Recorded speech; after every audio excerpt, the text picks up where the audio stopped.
지난 가을에 우리 어머니 아버지가 우리 생태마을에 오래간만에 오셨어요. 근데 아버지가 주치를 참 잘 캐요. 아버지 산삼도 잘 캐지만 주치, 3대 명약이 있다고 그러잖아요. 산삼, 주치, 동충하초. 근데 우리 아버지는 산삼도 캐서 나 먹이고 동충하초도 주치도 캐서 먹여요. 그러니까 우리 아버지가 가을 내내 산에 다니면서 주치를 캤어요. 인터넷 가서 찾아보세요. 네. 그게 우리 보통 서민들이 먹는 산삼만큼 좋은 약이라고 그래요. 그러니까 빨간 건데 어쨌든 그거를 아버지가 가을 84살 드신 아버지가 아침만 해만 뜨면 산에 올라가셨어요. 근데 저는 말리지 않았어요. 왜 말리지 않았느냐 하면은 그게 아버지의 기쁨이고 그 걱정은 되죠. 84살에 산에 들어가고 길을 잃어버리거나 낙상을 하거나 그럼 걱정은 돼요. 그래도 나는 아버지 그냥 산에 가시게 했어요. 왜냐하면 아까 그 외로운 노인의 얘기처럼 아버지 방에 들어가서 쉬시라고 가만히 있으라고 그게 노인한테 못할 짓인 거예요. 그래서 산에 가고 얼마나 신나게 주치를 캐오고 더덕도 이게 산에 이제 주치를 캐갖고 오면은 그게 자랑스러우신 거야. 그래갖고 큰 걸 캐오시면 내 손을 꼭 잡고 당신 방에 데리고 들어가세요. 큰 거 보여주려고 이게 신부님 이게 한 50년 된 거라고. 그럼 나는 다른 거 하나 이야 우리 아버지 최고다. 우리 아버지 최고다. 역시 우리 아버지가 최고로 멋있는 분이다. 그 아버지 너무너무 신나게 가을 내내 산에 다니면서 주치를 캐셨어요.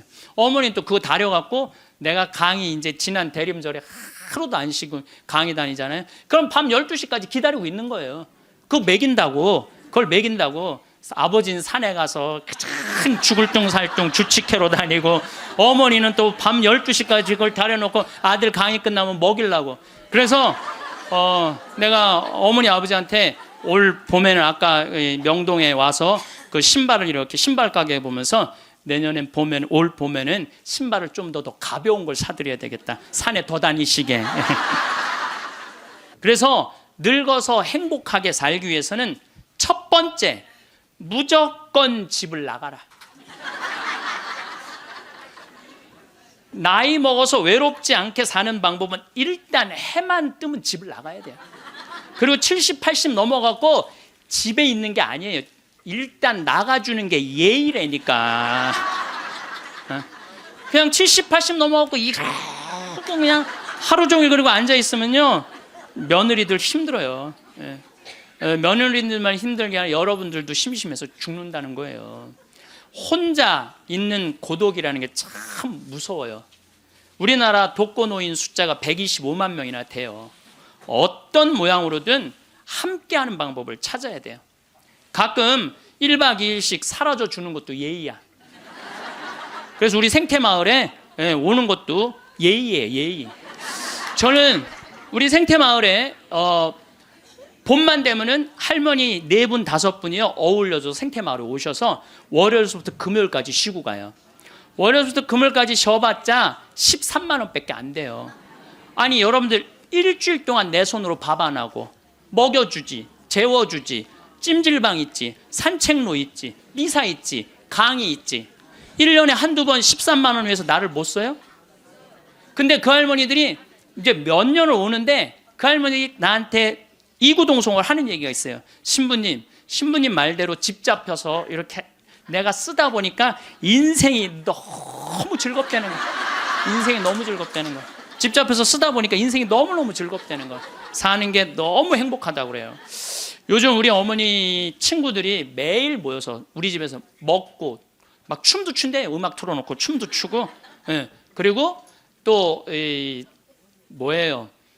니마 그 강을 건너지 마오도 가서 보고 국제시장도 가서 보고 왔는데 평생 영화 안 보러 가시던 분인데 요즘 보러 다녀요. 80세 돼 갖고. 근데 어머니가 하시는 말씀이 이제 사는 게 재밌대. 쓰니까 재밌는 거 쓰니까. 여러분들 국제시장에 유일한 내 귀에 들어오는 단어가 딱 하나 있어요. 이 한덕수라는 친구가 함흥 일사후퇴에서 오잖아요. 네가 장남이니까 네 책임져지라고. 그러니까 이제 자기가 대학도 못 들어가고 파독 광부가 되죠. 그런데 다시 돌아와요. 해양대학에 합격을 해요. 돌아와서. 근데 베트남 또 참전을 가요.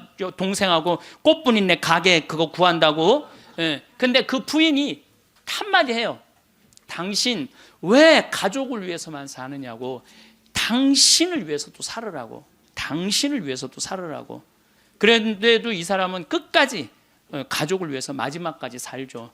그 여의도에서 막순이라고 하명에서 놓친 그 이제 미국에 이제 입양돼 갖고 정말 눈물 콧물 다 빼죠. 근데 저는 이런 생각이 들어요. 대한민국에 지금 70, 80대 되신 분들이 이 나라 일으켜 세운 거예요. 이 나라 일으켜 세우고 고생이란 고생은 다 하고, 그럼 이제 호강할 때도 됐는데 아직도 뭐가 몸에 뱉냐면 나 같은 게 무슨 호강이야, 이런 생각을 하는 분들이 너무 많아요. 그래서 여러분들 제발 집을 나가세요. 네, 네. 집을 무조건 나가야 돼요. 집을 나가야지 집 안에 있으면 안 돼. 그래서 월요일 날은 경복궁이 쉬죠. 화요일 날은 경복궁, 수요일 날은 덕수궁, 목요일 날은 창덕궁, 금요일 날은 국립박물관, 토요일 날은 온양온천, 전철 공짜냐, 온양온천 갔다 오고, 일요일 날은 춘천 갔다 오고, 그렇게 계속 돌아다니는 거예요. 계속 돈 하나도 안 들어요. 다 무료 입장이야. 다 무료 입장. 내가 말하는 데는 다 무료 입장이야. 그렇게 계속 돌아다니다 보면은요, 죽을 때 어떻게 죽는다고? 지쳐서 죽는다니까. 지쳐서. 죽을 때 지쳐서 죽어야 돼. 네. 네.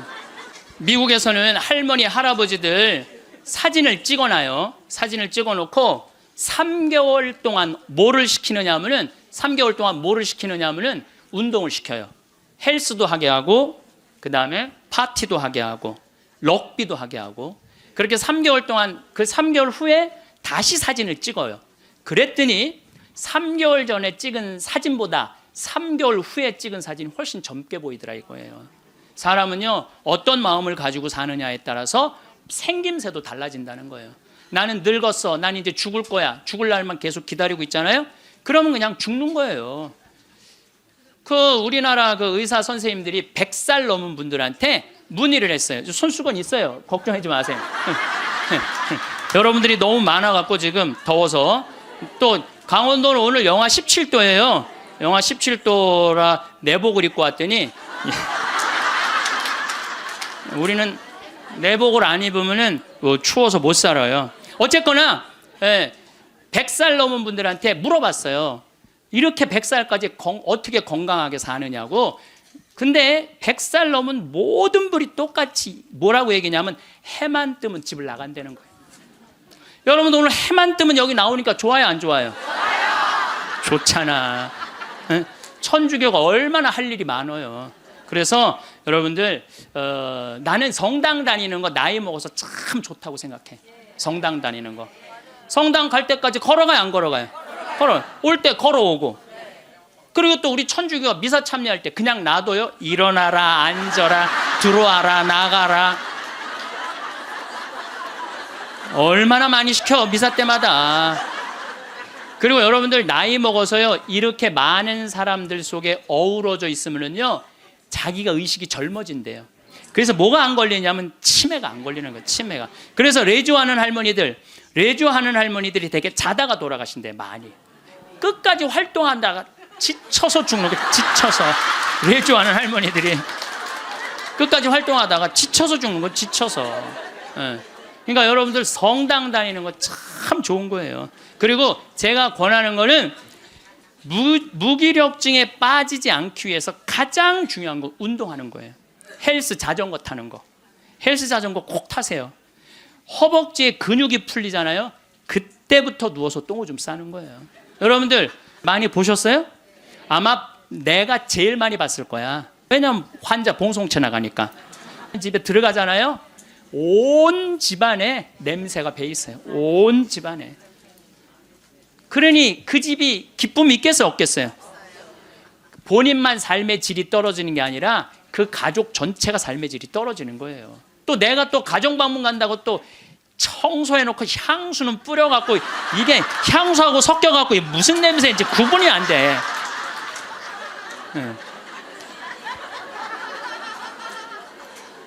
여러분들 나이 먹어갖고 미국은요, 제가 이거 여러 번 봤어요. 미국은요 90살이 넘어서 다리가 풀려갖고 거동을 못하는 분들한테 의사가 약 처방 안 해요. 뭘 처방하냐면 헬스장 가라고 그래요. 헬스장. 왜냐하면 몸에 근육이 있으면요 잠도 잘 와요. 몸에 근육이 있으면 잠도 잘 오고, 또 몸에 근육이 있으면 누워서 똥오줌 안 싼다는 거예요. 그래서 어떤 할아버지는 헬스를 하면서부터 어깨가 넓어져갖고 양복을 다시 맞추고 춤도 추고 그런다는 거예요. 또 나이 먹어갖고 좋은 건 춤추는 거예요. 이게 나이 먹어갖고 춤처럼 좋은 게 없다는 거예요. 가장 자연스러운 운동 중에 하나가 춤이라는 거예요. 그래서 요새 노인복지관에서 춤 프로그램이 참 많잖아요. 가서 춤만 추세요. 또 눈이 맞아갖고 막 뭐 결혼을 하느니 마느니.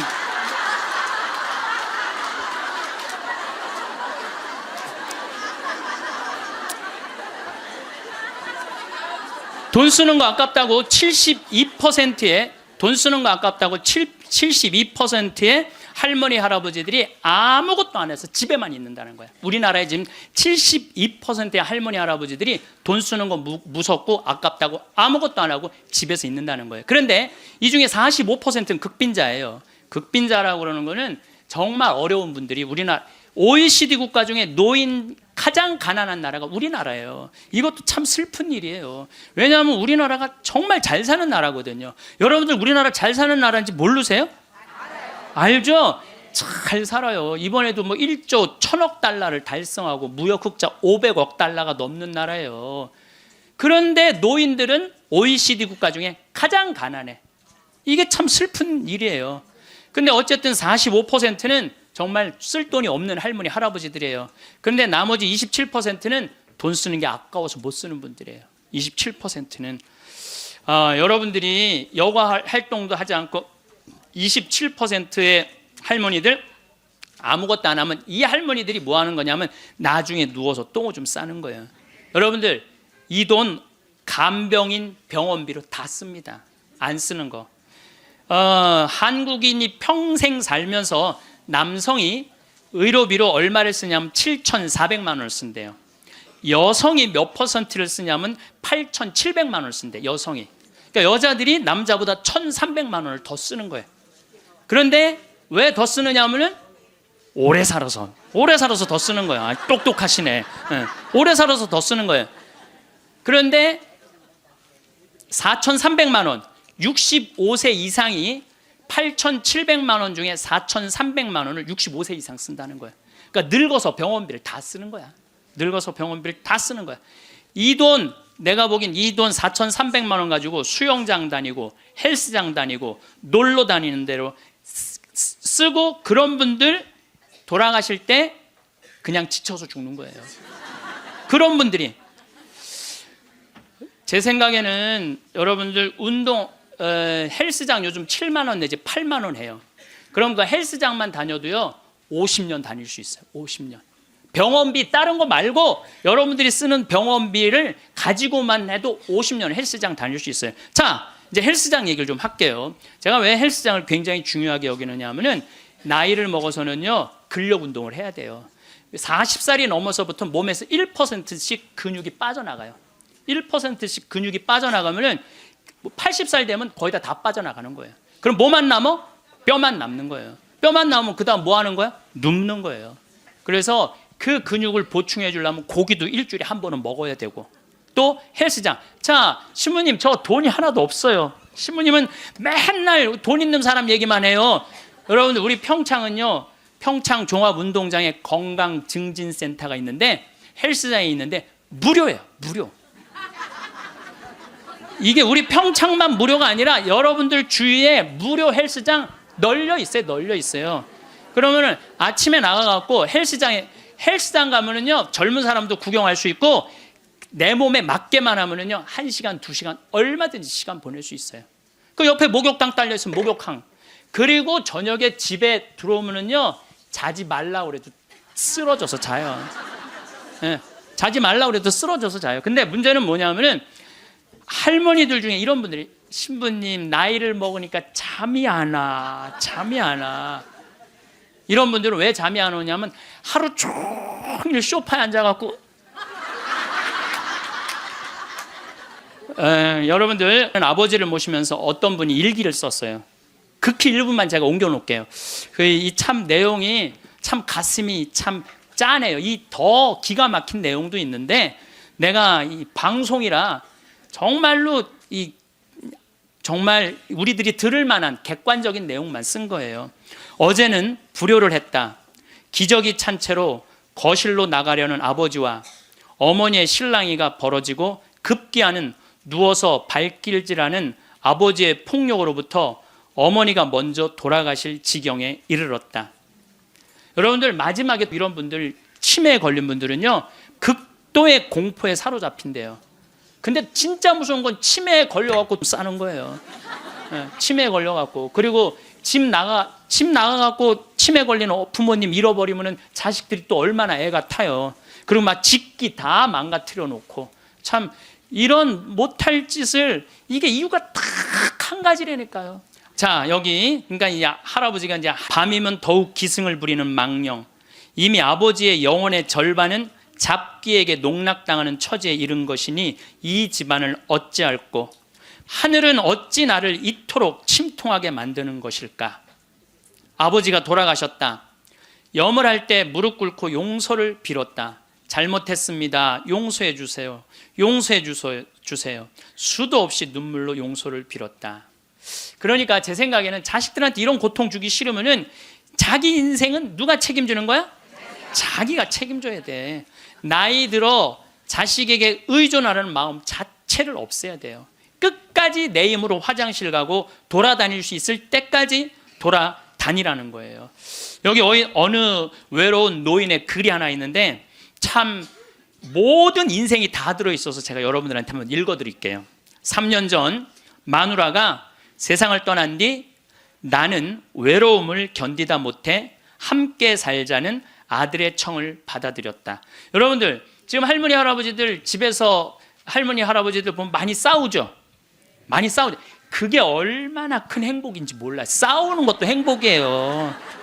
싸울 남편도 없잖아요.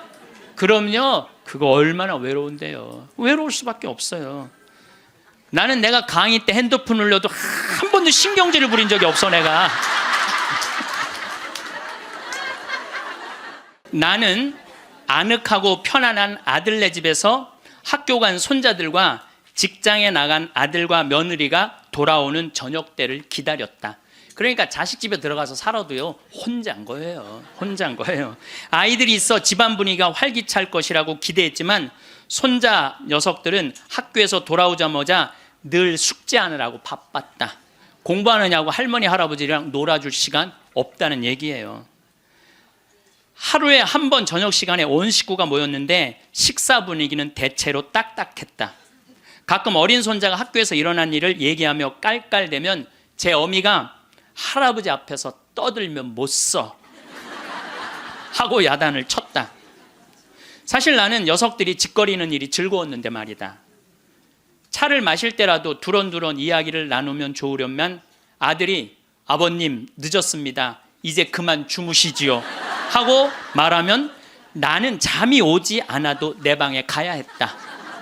감옥이 있죠. 감옥. 바깥에 나가고 혼자 있을 수도 없고 자식하고 산다고 행복한 게 아니라니까요. 그러던 어느 날 이웃 노인 몇 사람과 오래간만에 즐겁게 마작을 하다가 시간 가는 줄 몰랐다. 그러다 저녁에 퇴근한 며느리에게 그 노인들 식사를 같이 부탁했는데 며느리가 진수성찬을 차려 올렸다. 그런데 이튿날 아침이었다. 아들이 미리 말도 없이 손님을 청하면 어떡하냐면서 앞으로 그러지 마세요라고 말했다. 언젠가부터 나는 자주 배가 고팠다. 금방 밥을 먹어도 또 배가 고팠는데 냉장고에 내가 먹을 만한 간식이 없었다. 그래서 나는 매일 늙은 행상한테서 만두를 3상자씩 사 먹었다. 그 뒤로는 뱃속이 편안했고 하루 종일 목소리를 쓰지 않는 나로서는 만두 장수와 이야기 나누는 일도 즐거웠다. 여러분들 늙으면은요 이 만두 장사랑 얘기 나누는 것도 즐거워. 나하고 누가 말만 해줘도. 그래서 우리 생태마을에 전화해갖고 할머니들요 무지하게 통화 오래 하는 말들이 많아요.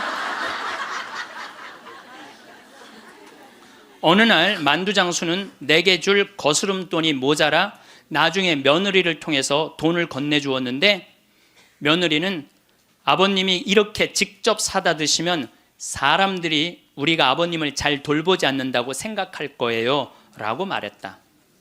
그렇게 2년이 흘렀다. 갈증이 나고 자주 오줌이 마려운 증세가 더 심해져 병원에 갔더니 당뇨병이라고 했다. 아들은 너무 많이 드셔서 그 병에 걸린 겁니다 라고 말했다. 며칠 뒤 내 몸은 회복됐지만 마음은 뒤숭숭했다. 그러다 문득 마누라 장례식 때 보고 여태 만나지 못한 친구가 생각났다. 그때 친구는 장례식장에서 양로원 생활이 즐겁다고 했다. 같은 연배의 늙은이들과 산책도 하고 요리도 하고 밤 늦게까지 얘기도 나눈다며 만족한 표정을 지었다. 내가 들어갈 방도 있냐고 묻자 친구는 자네는 아들과 더불어 만년을 편안히 즐기게 라고 말했다. 여러분들, 늙어서요, 늙은 친구들하고 어울려서 노는 게 행복할 것 같아요? 나 쳐다보지도 않는 아들하고 사는 게 행복할 것 같아요? 여러분들 여기 지금 늙은 친구들하고 오신 분들 많죠? 네. 아들이 여기 와서 놀아줄 수 있어요? 못 놀아줘요? 못 놀아줘요. 그러니까 이 생각을 바꿔야 된다는 거예요. 그냥 돈을 꾸리고 아껴서 그 옆에 있는 소중한 친구하고 밥 한번 사 먹을 생각 안 하고 자식 뒷돈 대줄 생각만. 그 정신 나간 엄마 아빠들이라는 거예요. 그러면 나는 그 친구의 말에 공감했지만 이미 3년을 편안하게 보냈으니 그것으로 족하지 않는가. 나는 자리에서 일어나 주섬주섬 짐을 꾸렸다. 옛 친구들이 있는 곳으로 가기 위해. 제가 가끔 삼성 노블카운티 또 유무상통 마을, 그야말로 돈이 있는 할머니 할아버지들 노인 요양시설에 가서 강의를 해요. 그분들 참 멋지게 살더라고요. 해주는 밥 딱딱 먹고 수영장 있고 삼성 노블카운티는 골프 클럽도 있더라고. 같이 골프도 치러 다니고. 여러분들 다 하실 수 있어요. 뭐만 하면 학원만 끊으면 욕심만 버리면 여러분들 다 하실 수 있어요. 대한민국은요 지금 얼마든지 행복하게 살 수 있는 길인데 이놈의 욕심이 지금 대한민국을 막고 있는 거예요. 예전에는 40살 50살까지 살 때는 치매가 뭔지 노년의 외로움이 뭔지도 모르고 살았어요. 그런데 이제는 70, 80, 100, 110살까지 살면서 점점 사는 게 재미가 없어져요. 그래서 나이가 들면은 뭐가 드느냐면 무기력증이 든다고 말씀을 드렸어요. 여러분들 사는 게 재미가 하나도 없고 무기력증에 빠지면 그 다음에 오는 건 우울증이에요. 이제 병으로 발전해요. 그래서 우리나라 그 할머니들 65세 이상 할머니들 그 우울증을 조사해 보면은 부부가 같이 노년에 살면 우울증이 21% 온대요. 그리고 자식하고 살면 27%가 온대요. 그러니까 여러분들 늙어서 자식들하고 살면은 행복할 것 같죠? 행복하지 않아요. 그러니까 여러분들 나는 늙어서 자식한테 효도받고 산다? 아니에요. 나이를 70, 80, 90 넘어가면서 자식하고 살면은요 서름받고 섭섭하고 또 내 마음 몰라주고 내가 저를 어떻게 키웠는데 나를 이렇게 무시해? 자기 오래 사는 줄 모르고 섭섭한 것만 생각해요. 자기 오래 사는 줄 모르고 섭섭한 것만 생각해요. 그러니까 자식하고 살면은 우울증에 더 많이 걸리는 거예요. 그러니까 여기 계신 여러분들은 늙어서 자식하고 한 집에서 산다는 생각은 아예 머릿속에서 빼버려야 돼요. 빼버려야 돼. 또 문제는 혼자 살면은요 이 우울증은 41%로 늘어나요. 혼자 살면. 누가 뭐라 그래도 늙어서는 부부가 같이 사는 게 제일 좋아요. 누가 뭐라 그래도. 그러니까 여러분들 지금 여기 60, 70 되신 분들, 50 되신 분들도 마찬가지예요. 내가 지금 자식 걱정하고 며느리 걱정하고 손자 걱정하고 손녀 걱정할 때가 아니라니까요. 네. 남편 걱정하고 아내 걱정해야지 자식들 걱정할 일이 아니에요. 여러분들 이번에 니마 그 강을 건너지 마오. 그거 보셨어요? 네, 보셨죠? 저는 그 니마 그 강을 건너지 마오를 우리 직원들하고 보면서 저는 참 많이 울더라고요. 많이 울었죠, 여러분들도. 근데 난 그 우는 게 이해가 안 가. 왜 울어? 여러분들 할아버지 98, 조병만 할아버지, 할머니 89, 강계열 할머니. 여러분들 89, 89살에 눈 오면 눈싸움하고 놀고 그렇잖아요. 낙엽 떨어지면 낙엽 가지고 놀고 꽃 피면 꽃 꽂아서 머리에 꺾어주고 냉이 씻을 때 물에 물장구 치고 놀고 여러분들 89살, 98살에 그렇게 산다는 건요 늘 내가 강의 때 말하는 대로 사는 분이에요. 얼마나 행복해요. 저는 그 두 분의 이렇게 사는 모습을 보면서 참 보기 좋더라고요. 저렇게 마지막에 아름답고 경치 좋은 데서 자식들하고 안 살고 그 부부가 같이 그렇게 한복 꼭 같은 색깔 입고 얼마나 좋아요. 100살까지 그렇게만 살 수 있다면 여러분들 그건 대복을 탄 거예요. 저는요 중간에 무슨 장면이 나오느냐 하면은 이 할머니 생일날 자식들이 와서 밥을 먹다가 싸워요. 싸우는 거 보셨죠? 네. 뭐 네가 한번 아버지 아팠을 때 병원에 모시고 갔냐, 전화라도 한번 했냐. 그 싸우는 걸 보면서 많은 사람들은 가슴 아프게 생각을 하는데 전 전혀 그렇게 이건 여러분들 모두의 일이에요. 앞으로 대한민국의 모든 집에서 일어날 일이에요. 그리고 나는 그 자식들 100번 이해가 돼요. 100번 그 자식들 이해가 돼요. 여러분들 생각을 해보세요. 98이면 아들이 68살이야. 아들이 68살이면은 자기도 힘들어. 자기도 70에 들어섰는데 98살 먹은 아버지 언제 챙겨요? 98 먹은 아버지. 여러분들 생각을 해봐요. 여러분들 딸이 하나 있는데 40살까지 시집도 안 가고 80 다 된 내 옆에 붙어 살아. 그럼 그 딸 이뻐요, 미워요? 그리고 그냥 돈이라도 벌어오면 좋은데 돈도 안 벌어와. 돈도 안 벌어오고 계속. 그리고 이런 우리나라 캥거루족이 몇 명이냐면은 100만 명이래요. 그러니까 어머니가 70, 80이 다 됐는데도 그 어머니 등골에 붙어서 빼먹는 거야. 자긴 돈도 안 벌고. 여러분들 그런 딸들이 자기가 독립하지 않고 계속 부모 힘들게 하면 그 딸 밉잖아요. 그럼 입장을 바꿔놓고 생각해보자 이거야. 내 나이가 60이 됐는데 아버지가 100살 되도록 안 죽고 계속 내 등에 붙어 살면은 60 먹은 자식은 힘들 것 같아요? 안 힘들 것 같아요? 똑같은 입장이에요. 계산상 안 맞는다는 계산상. 자식을 20년 키웠으면 20년만 얻어 먹어야지. 근데 이제는 20년 키우고 40년, 50년, 60년 얻어 먹는다니까요. 지금 50살 되신 분들은 110살까지 산다고 말씀드렸죠? 그러면은 지금 50살 된 분들 110살까지 살면은요, 60살서부터 자식 기대고 산다면은요, 몇 년 얻어먹는 거야? 50년 얻어먹는 50년. 지금 40살들은요, 120살까지 사는 거야. 그럼 60살서부터 자식 기대서 얻어먹고 산다면은요, 60년 얻어먹는 거야. 20년 기껏 키우고 난 다음에 60년 얻어먹는 게 말이 돼요?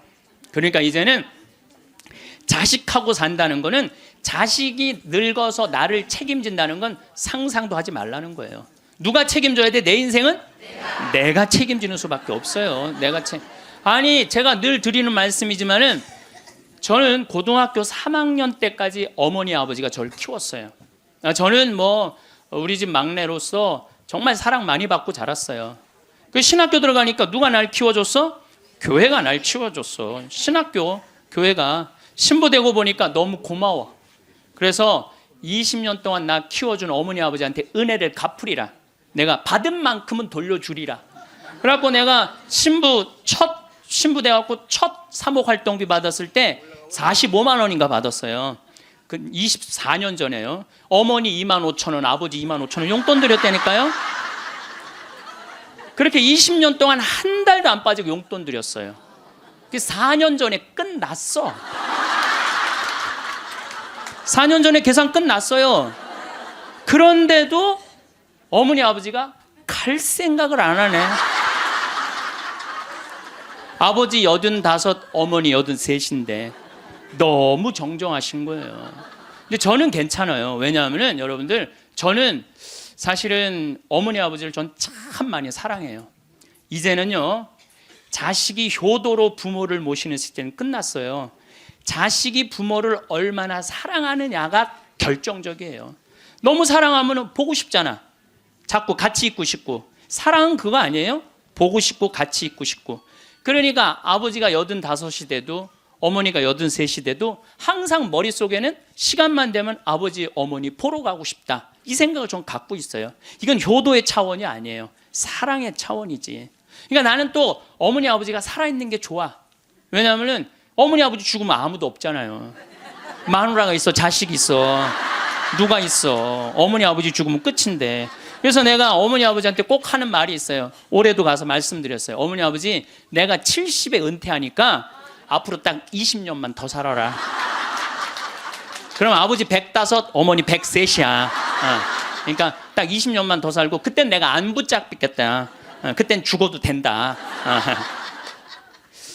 저는 상관없는데 여러분들은 상관이 있어요. 왜 상관이 있느냐 하면은 70살 된 여러분들, 50, 60살 된 여러분들은 지금 나도 힘들지만 자식 결혼시켜줘야지, 또 뭐 책임져야 될 게 얼마나 많아. 그런데 늙은 어머니 아버지, 90, 100살 된 어머니 아버지까지 살아있다면은 이건 너무 힘든 거예요. 너무너무 힘든 거예요. 그러니까 인생이 즐거운 게 아니라 인생이 온통 짐이야, 짐. 그러니까 온통 짐이 되기 싫으면은요, 여러분들, 짐이 되기 싫으면요, 내 인생은 이제 내가 책임지는 거예요. 내 인생은. 그리고 여기 80 넘으신 분들 가운데 자식이 전화 안 한다고 섭섭해하지 말아요. 자식이 전화 안 한다고. 당연히 잊어먹을 때도 돼요. 그 나이 되면은. 그 나이 되면 잊어먹을 때도 돼요. 어머니 아버지가 있는지 없는지도 모르는데 무슨 전화야, 전화는. 그리고 정 목소리 듣고 싶으면 본인이 하세요. 전화기 째려보고 있지 말고. 1번 누르면 큰아들, 2번 누르면 작은 아들 나오는데 그걸 못하고 이놈의 새끼들이 손가락이 없어, 발가락이 없어, 왜 전화를 안 해? 자기가 하면 되지. 그래서 늙어서는 뭐를 버려야 되냐면 거지 근성을 버려야 돼요. 누가 나한테 해주겠지, 날 찾아와 주겠지, 이런 생각 절대 하지 말라는 거예요. 이제 여러분들 내 인생을 내가 책임지는 방법은 딱 한 가지밖에 없어요. 자식 학원 끊는 거예요. 자식 학원 끊고 대학 다닌 자식 있으면 휴학시키고, 그리고 결혼은 네가 벌어서 가라고 그러는 거예요. 이 대한민국 이 세 가지가 안 되잖아요. 그럼 모두가 불행할 수밖에 없어요. 근데 우리나라 애들이 지금 얼마나 허약하냐 하면, 우리 생태마을은 참 일이, 봄 1년 내내 일이 너무너무 많아요. 그래서 사람이 많이 필요해요. 사람이 많이 필요해갖고 내가 고등학교 졸업생들 많이 뽑았어요. 근데 10명 중에 9명은 가요. 일주일도 일을 못하고. 10명 중에 9명이 왜 일주일도 못하고 가는 줄 알아요? 초등학교, 중고등학교 24시간 책상에만 앉아 있었던 애들이야. 책상에만. 그러니까 끈질기게 노동을 하는 걸 배워본 적이 없어. 여러분들, 유럽 아이들, 미국 아이들은요, 이 스포츠를 너무너무 중요하게 여겨요. 그래서 토요일 날, 일요일만 되면은 엄마 아빠들이 애들 운동하는 거 계속 지켜봐요. 그래서 내가 이번에도 미국 쪽에 이 워싱턴 쪽에 강의를 갔는데 그러더라고요. 여기 우리 사회는요, 운동을 못하면 사람 대접을 못 받는다는 거예요. 자기 아들 지금 럭비를 시킨대. 우리나라 럭비를 시키는데 초등학교 6학년 애야. 너무너무 럭비를 잘한다는 거예요. 그러니까 그 럭비 데리고 다니는 게 일이야. 그러니까 걔네들은 기본 끈기가 있는 거야. 운동을 하니까. 근데 우리나라 애들은 운동이 어디 있어? 국어, 영어, 수학 외우느냐고 그냥 대학교 때까지 책상에 앉아 있는 거야.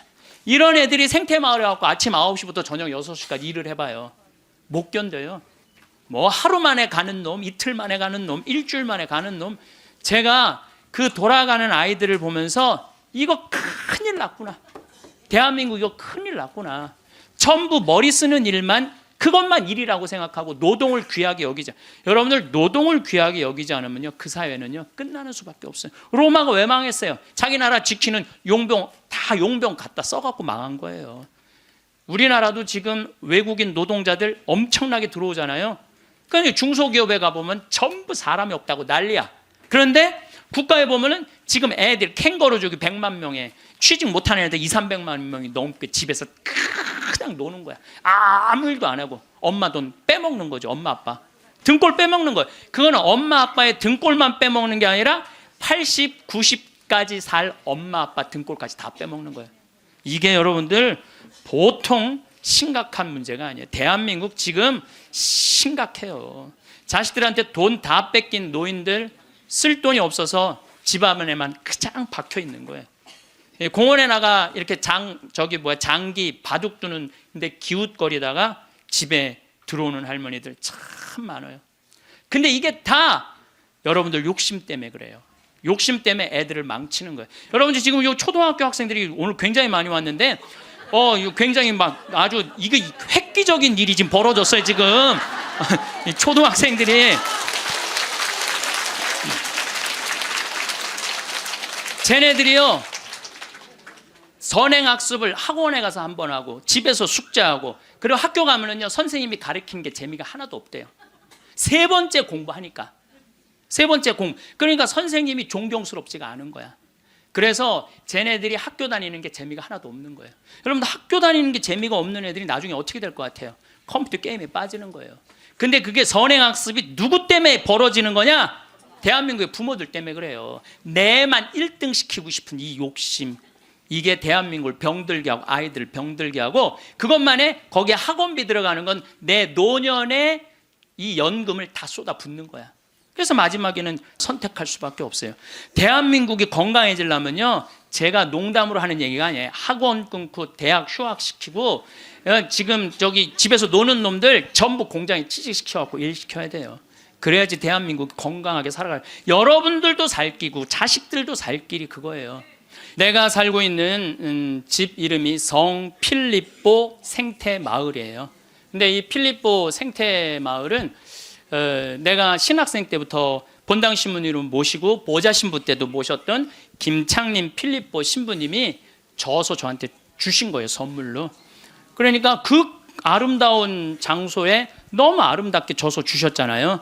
근데 그래서 신부님 본명이 필립보예요. 그래서 필립보 성필립보 생태마을이에요. 근데 이분이 2012년 5월 17일 저녁 8시 17분에 내 품에서 돌아가셨어요. 87세의 나이로. 근데 내가 이분의 돌아가심을 보면서 참 죽음에 대해서 많이 묵상을 했어요. 이 얘기는 내가 다음 시간에 하도록 하고 지금은 마침 기도로 이혜인 수녀님 기도를 바치겠습니다. 어느 노인의 고백이라는 기도입니다. 성부와 성자와 성령의 이름으로. 하루 종일 창밖을 내다보는 일이 나의 일과가 되었습니다. 누가 오지 않아도 창이 있어 고맙고 하늘도 구름도 바람도 벗이 됩니다. 내 지나온 날들을 빨래처럼 꼭 짜서 햇살에 널어두고 봅니다. 바람 속에 펄럭이는 휘노애락이 어느새 노을빛으로 물들어 있네요. 이왕이면 외로움도 눈부시도록 가끔은 음악을 듣습니다. 이 세상을 떠나기 전 내가 용서할 일도 용서받을 일도 참 많지만 너무 조바심하거나 걱정하진 않기로 합니다. 죽음의 침묵은 용서하고 용서받은 거라고 믿고 싶어요. 고요하고 고요하게 하나의 노래처럼 한 잎의 풀잎처럼 사라질 수 있다면. 하루가 시작되어도 서두를 일이 없고 저녁이 와도 특별히 기다리는 일정이 없을 때 사람은 조용한 허전함을 느끼게 됩니다. 이 느낌은 게으름 때문도 아니고 감사할 줄 모르기 때문도 아닙니다. 오랫동안 무언가를 위해 쉬지 않고 달려왔던 사람이 어느 순간 멈추게 되었을 때 그 자리에 자연스럽게 찾아오는 감각입니다. 바쁘게 살아온 날들 동안 하루는 늘 해야 할 일로 가득 차 있었습니다. 아침에 눈을 뜨면 움직여야 할 이유가 분명했고 저녁에 눈을 감을 때면 오늘도 무언가를 해냈다는 감각이 있었습니다. 그런데 그 구조가 사라지고 나면 하루가 오히려 너무 길고 너무 조용하게 느껴집니다. 창밖은 여전히 환하고 세상은 여전히 바쁘게 돌아가고 있는데 그 흐름 속에서 나만 빠져나온 것 같은 느낌이 드는 날이 있습니다. 아무도 찾지 않는 오전, 특별히 갈 곳이 없는 오후, 유독 길게 느껴지는 저녁이 반복될 때 그 허전함은 조금씩 무게를 더해갑니다. 그 느낌을 부끄럽게 여길 필요는 없습니다. 성실하게 살아온 사람일수록 멈춤이 낯설고 불편하게 느껴지는 것은 너무나 당연한 일입니다. 오히려 그 불편함은 그동안 얼마나 열심히 살아왔는지를 보여주는 흔적이기도 합니다. 사람이 진정으로 힘든 것은 할 일이 없어서가 아닙니다. 의미가 사라졌다는 느낌 때문입니다. 내가 왜 오늘을 살아야 하는지, 오늘 내가 있어야 할 자리가 어디인지가 흐릿해질 때 마음은 서서히 가라앉기 시작합니다. 반대로 아무리 작은 일이라도 내가 이 일을 해야 한다는 느낌, 내가 이 자리에 있어야 한다는 감각이 살아있는 사람은 하루를 버티는 힘이 다릅니다. 의미는 반드시 크고 대단한 곳에서 오는 것이 아닙니다. 아침마다 화분에 물을 주는 일, 가족의 안부를 챙기는 일, 익숙한 길을 걸으며 계절의 변화를 느끼는 일, 이처럼 작고 평범한 것들이 모여 하루를 살아가는 이유가 되기도 합니다. 행복한 삶은 조건이 갖추어진 뒤에 오는 것이 아닙니다. 마음을 어떻게 관리하느냐에 따라 같은 하루도 전혀 다른 무게로 느껴집니다. 풍족한 환경 속에서도 공허함을 느끼는 사람이 있는가 하면 소박한 하루 안에서도 충분한 만족을 찾는 사람이 있습니다. 그 차이는 밖에 있는 것이 아니라 마음 안에 있습니다. 그래서 지금 이 시간, 마음을 돌보는 이야기를 시작하려 합니다. 활력을 잃는 과정은 눈에 띄지 않을 만큼 천천히 시작됩니다. 어제도 집에 있었고, 오늘도 딱히 나갈 이유가 없고, 내일도 그럴 것 같다는 생각이 하루하루 쌓이면 몸은 서서히 움직임을 잊어갑니다. 몸이 멈추면 마음도 함께 멈춥니다. 이것은 의지의 문제가 아닙니다. 사람의 몸과 마음은 서로 깊이 연결되어 있어서 몸이 고요해질수록 마음속 생각은 오히려 많아지고 걱정은 더 크게 부풀어 오릅니다. 작은 걱정이 밤사이 큰 불안이 되고 별것 아닌 일이 하루 종일 머릿속을 맴도는 경험을 해보신 분들이 계실 것입니다. 생각이 너무 많아지면 몸은 더욱 무거워지고 몸이 무거워지면 다시 생각이 많아지는 악순환이 시작됩니다. 하루 종일 실내에만 머무는 날이 이어지면 바깥 세상이 점점 멀게 느껴지고 그 거리감이 고립감으로 이어지기도 합니다. 세상은 나 없이도 잘 돌아가고 있다는 생각, 나는 이제 아무런 역할도 없다는 생각이 마음속에 자리를 잡기 시작하면 그 생각은 생각보다 빠르게 뿌리를 내립니다. 그 변화는 너무 조용하게 찾아오기 때문에 많은 분들이 한참 지난 뒤에야 비로소 알아채게 됩니다. 그러므로 멈추지 않는 것이 중요합니다. 크게 움직이지 않아도 됩니다. 다만 완전히 멈추지는 않는 것, 그것이 마음을 지키는 첫 번째 습관입니다. 그래서 움직임은 중요합니다. 대단한 운동이 아니어도 됩니다. 특별한 목적지가 없어도 됩니다. 해가 뜨면 바깥으로 나가는 것, 그것만으로도 하루의 질이 달라집니다. 가까운 골목을 한 바퀴 걷는 것, 공원 벤치에 잠시 앉아 햇살을 느끼는 것, 이런 작은 외출이 마음에 미치는 영향은 생각보다 훨씬 큽니다. 걸으면서 눈에 들어오는 풍경, 스치는 바람, 지나가는 사람들의 소리, 어느 가게 앞에서 풍겨오는 냄새, 이 모든 것이 여러분이 여전히 세상과 연결되어 있다는 감각을 조용히 일깨워줍니다. 계절이 바뀌는 것을 몸으로 느끼고 길가의 꽃이 피고 지는 것을 눈으로 보는 것만으로도 사람은 살아있다는 감각을 되찾습니다. 집 안에서는 느낄 수 없는 그 감각이 마음을 조금씩 깨어나게 합니다. 발걸음이 무거운 날도 있을 것입니다. 나가기 싫은 날도 있을 것입니다. 그런 날일수록 문을 열고 딱 한 발짝만 내디뎌 보는 것, 그 한 발짝이 그날의 전부를 바꾸어 놓기도 합니다. 움직이는 습관이 있는 사람은 외로움에도 조금 더 단단합니다. 몸을 움직이는 행위 자체가 나는 아직 살아있고 오늘을 살아가고 있다는 느낌을 만들어 주기 때문입니다. 그 느낌이 쌓일수록 하루를 시작하는 힘도 조금씩 커집니다. 몸의 상태와 마음의 상태는 생각보다 훨씬 더 긴밀하게 연결되어 있습니다. 체력이 떨어지면 가장 먼저 무너지는 것은 겉으로 드러나는 건강이 아니라 무언가를 하고 싶다는 생활 의욕입니다. 모든 것이 귀찮게 느껴지고 작은 일에도 쉽게 피로해지고 이전에는 즐거웠던 일도 힘겹게 느껴지기 시작합니다. 몸이 피곤하면 마음도 금세 가라앉습니다.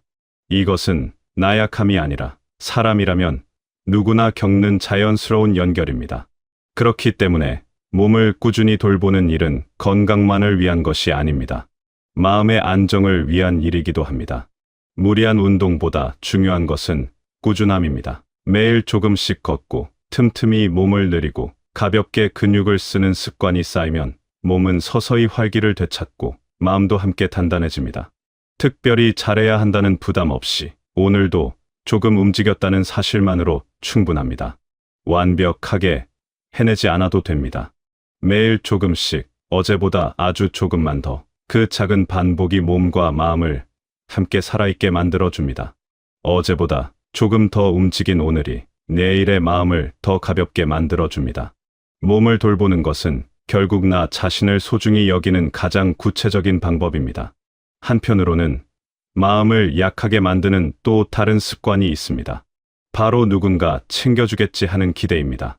가족이 먼저 연락해주겠지, 누군가 찾아와 주겠지, 내 마음을 알아서 헤아려 주겠지 하는 기대가 커질수록 그 기대가 채워지지 않았을 때의 실망도 깊어집니다. 기대는 종종 고마움보다 서운함을 더 많이 만들어냅니다.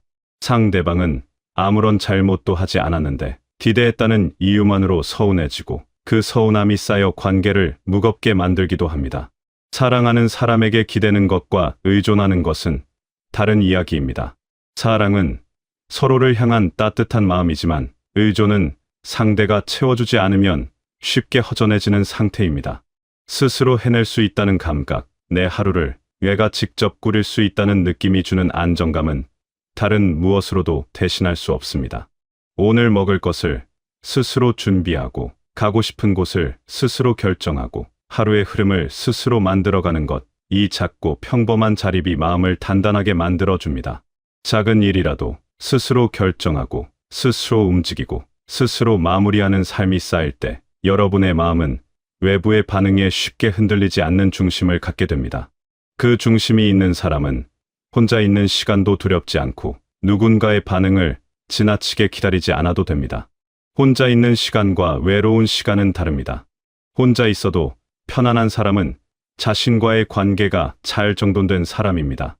자신이 무엇을 좋아하는지, 무엇을 할 때 마음이 편한지, 어떤 시간이 자신에게 의미 있는지를 아는 사람은 혼자 있는 시간도 충분히 따뜻하게 채울 수 있습니다. 가만히 앉아 창밖을 바라보는 것도, 좋아하는 음악을 들으며 잠시 눈을 감는 것도, 산책길에서 발견한 작은 꽃 한 송이를 오래 들여다보는 것도 모두 혼자이지만 외롭지 않은 시간이 될 수 있습니다. 자신과 함께 있는 시간이 불편하지 않은 사람, 혼자인 시간을 스스로 채울 수 있는 사람이 결국 어떤 상황에서도 흔들리지 않습니다. 반면 외로움이 깊어지는 것은 다른 신호입니다. 자꾸 마음이 무거워지고 아무것도 하기 싫고 누군가의 목소리가 몹시 그리워질 때 그것은 사람과의 연결이 필요하다는 마음의 신호입니다. 이 신호를 외면하지 않는 것이 중요합니다. 가까운 사람에게 먼저 연락해보는 것, 짧은 안부를 전해보는 것, 그 작은 시도가 마음의 온도를 올려줍니다.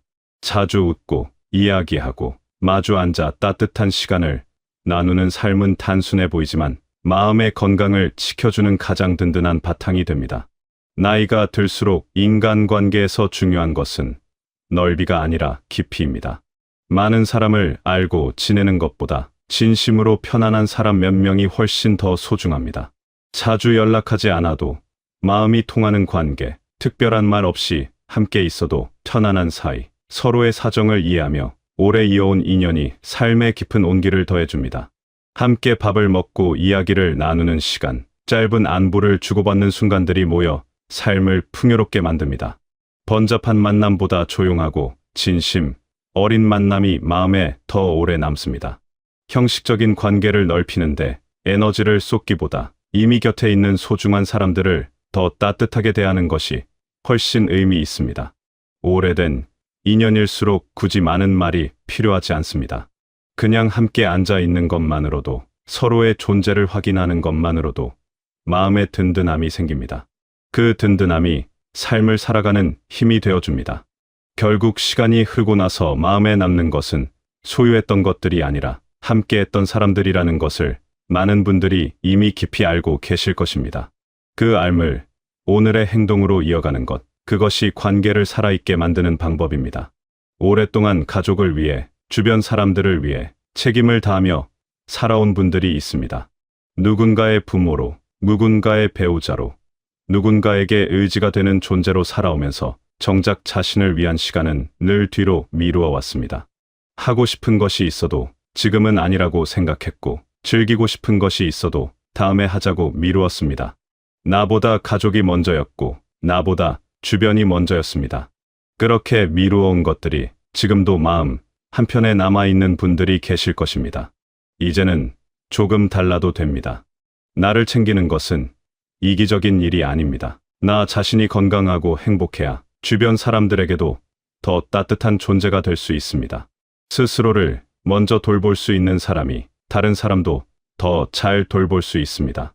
좋아하는 것을 찾고, 걷고 싶은 길을 걷고, 배우고 싶은 것을 배우고, 가보고 싶은 곳을 가보는 것, 이 작은 즐거움들을 스스로에게 허락하는 연습이 필요합니다. 즐거움에 거창한 이유가 있어야 하는 것은 아닙니다. 그냥 좋아서 하는 일이 주는 가벼운 기쁨이 하루를 환하게 만들어 줍니다.